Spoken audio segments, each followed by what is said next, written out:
नमस्कार, मी ॲडव्होकेट मुक्ताई पवार आणि आजच्या या महत्त्वाच्या व्हिडिओमध्ये तुम्हाला सर्वांचं मनपूर्वक स्वागत करते.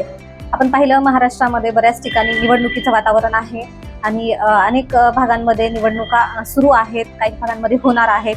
मग स्थानिक स्वराज्य संस्थेच्या निवडणुकीपासून ते राज्य स्तरावरच्या असतील किंवा केंद्रीय स्तरावरच्या निवडणुका असतील, या प्रत्येक भागामधल्या निवडणुकीच्या होणाऱ्या नियमांच्या भंगासाठी कायदा करण्यात आलेला आहे. म्हणजेच कुठलंही विरूपीकरण करणं किंवा विद्रुपीकरण करणं कुणाच्याही मालमत्तेचं किंवा शासनाच्या मालमत्तेचं विद्रुपीकरण करणं हा गुन्हा आहे. म्हणून त्यासाठी महाराष्ट्र विरूपण अधिनियमन 1995 हा कायदा करण्यात आलेला आहे. म्हणजेच कुठलीही मालमत्ता असो, मग ती प्रायव्हेट असो किंवा गव्हर्नमेंट असो, त्या मालमत्तेचं जर विद्रुपीकरण होत असेल लोकांकडून किंवा कुठल्याही संस्थेकडून, कुठल्याही राजकीय पक्षाकडून, कुठल्याही व्यापारी उद्देशानं जर जाहिरात करताना कुणाच्या मालमत्तेचं विद्रुपीकरण होत असेल, ती मालमत्ता नासधूस होत असेल किंवा ती अस्वच्छ होत असेल, तर त्यासाठी हा 1995चा कायदा आहे. आणि हा कायदा सार्वजनिक मालमत्ता तसेच खाजगी मालमत्तेचे विद्रुपीकरण रोखण्यासाठीच बनवण्यात आलेला आहे. त्या कायद्याचा उद्देशच तो आहे.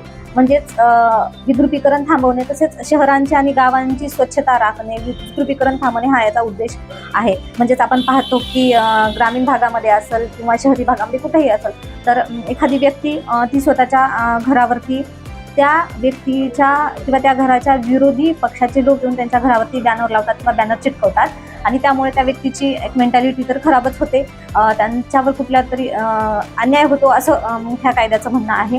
म्हणजेच कुठल्याही प्रॉपर्टीचं कुठल्याही लोकांवर हा अन्याय होऊ नये किंवा त्या प्रॉपर्टीचं नुकसान होऊ नये यासाठी हा कायदा करण्यात आलेला आहे. तर आपण पाहणार आहोत की विरूपण किंवा विद्रुपीकरण म्हणजे काय. म्हणजेच एखाद्या भिंतीवरती, खांबावरती, कुणाच्या वैयक्तिक घरावरती किंवा सरकारी खांब असतील, या कुठल्याही गोष्टीवर रंगकाम करणे, बॅनर लावणे, पोस्टर लावणे किंवा कुठल्याही प्रकारचे बॅनर चिटकवणे, जाहिरात लावणे, काही लिहिणे, ह्या गोष्टी चुकीच्या मानल्या जातात या कायद्यानुसार. तसेच खिळे ठोकणे किंवा त्या ठिकाणी पाट्या लावणे, अशा वेगवेगळ्या प्रकारचं देखील विद्रुपीकरण करणे म्हणजे गुन्हा आहे. आता हा कायदा कोणावर लागू होतो, तर हा कायदा कुठलीही व्यक्ती, जर ती व्यक्ती विद्रुपीकरण करत असेल, कुठलीही संस्था असेल, कुठलाही राजकीय पक्ष असेल, संघटना असेल किंवा कुठलेही व्यापारी लोक असतील, हे जर लोक करत असतील तर तो विद्रुपीकरणच आहे आणि ते चुकीचं आहे आणि ते कायद्यामध्ये बसणारं आहे. तर यासाठी शिक्षा काय आहे, या कायद्याचं उल्लंघन केल्यास शिक्षा कसल्या प्रकारची आहे, तर 3 महिन्यापर्यंतचा कारावास आणि दंड, या दोन्हीपैकी एक किंवा दोन्हीही हे माननीय न्यायालयाच्या निर्णयावर अवलंबून आहे. माननीय न्यायालयाच्या निर्णयानुसारच शिक्षा दिली जाते. आता हे गुन्ह्याचं स्वरूप कसं आहे, गुन्ह्याचं स्वरूप हे दखलपात्र आहे, कॉग्निझेबल गुन्हा आहे. आणि हा गुन्हा झाल्यानंतर संबंधित व्यक्तीने जर तक्रार केली तर पोलीस हे थेट कारवाई करून थेट कारवाई करू शकतात आणि चौकशीचे आदेश अधिकार त्या पोलिसांना आहेत. तसेच परवानगीशिवाय असे कृत्य केल्यास तो गुन्हा ठरतो. मग अपवाद काय आहेत यासाठी, अपवाद एवढेच आहेत की जर करता संबंधित मालमत्तेवरती तुम्ही एखादं बॅनर लावत आहात किंवा त्या संबंधित मालमत्तेवरती तुम्ही कुठलं जाहिरात करत आहात, काही करत आहात, तर ती मालमत्ता कुणाची आहे, मग त्या असणाऱ्या मालकाची परवानगी आहे का, तर त्यावेळी हा गुन्हा ठरत नाही. म्हणजेच एक कायदेशीर परवाना असेल, महानगरपालिकेची सुद्धा तुम्हाला परवानगी असेल, ह्या सगळ्या गोष्टी जर तुमच्याकडे असतील तरच हा कायदा त्या ठिकाणी गुन्हा ठरत नाही.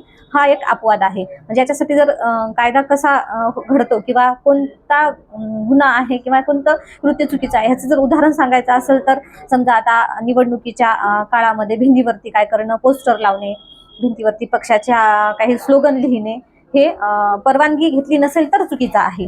तसेच सरकारी खांबांवरती जाहिरात फुलक लावणे हे पण चुकीचंच आहे. म्हणजे तुम्ही जर सरकारी खांबांवरती नगरपालिकेची किंवा संबंधित ग्रामपंचायत जी कुठली संस्था आहे, स्थानिक स्वराज्य संस्था, त्यांची जर परवानगी घेतली नसेल तर तो एक प्रकारचा गुन्हाच आहे. त्यानंतर परवानगीशिवाय कुठेही बॅनर लावणे, म्हणजे कोणाच्याही प्रायव्हेट प्रॉपर्टी असेल किंवा गव्हर्नमेंट प्रॉपर्टी असेल, यांची जर परवानगी नसेल आणि तिथं जर तुम्ही जर करता राजकीय असेल, संघटनेचे, तुमच्या संस्थेचे, तुमच्या वैयक्तिक व्यापाराचे कुठल्याही गोष्टीचे जर बॅनर चिटकवत असाल, खिळे ठोकत असाल, ती मालमत्ता विद्रुपीकरण करत असाल, नासधूस करत असाल, तर तो गुन्हाच आहे असं 1995चा हा महाराष्ट्र विरूपण अधिनियम असं सांगतो. ह्यानुसार शिक्षा तर आहे, हा गुन्हा तर आहे. जर मित्रांनो तुमच्याही आजूबाजूला कुठं जर करता अशा प्रकारचा गुन्हा घडत असेल आणि त्याचा जर त्रास तुम्हाला होत असेल तर तुम्ही ह्या कायद्यानुसार न्याय मागू शकता. पोलीस स्टेशनमध्ये तुम्ही तक्रार करू शकता. पोलीस थेट तक्रार नोंदवून घेऊन कारवाई त्या ठिकाणी करू शकतात. थँक्यू.